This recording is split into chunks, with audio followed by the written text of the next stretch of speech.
Hodně lidí dneska řeší jen čísla v tabulce a pak se diví, že jim čerpadlo víc odmrazuje, než topí. Tohle je tepelné čerpadlo s propadnem R290 a zrovna odmražuje. Všimněte si výparníku a rozteče lamel. Nejde o to, jestli jsou lamely hustý nebo řidký. Jde o to, jestli je celý stroj navržený tak, aby fungoval i v zimě. Spousta levných čerpadel dneska vypadá dobře na papíře, ale v reálu, mlha, nula, mráz, tam se teprve ukáže, co je kvalita a co ne.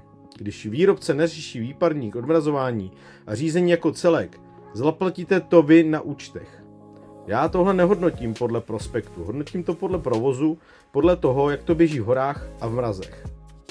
Nenechte se napálit cenou nebo marketingem. Vždycky vybírejte kvalitního výrobce a systém, který dává technický smysl. Tepelné čerpadlo nekupujete na rok, kupujete ho na 20 let.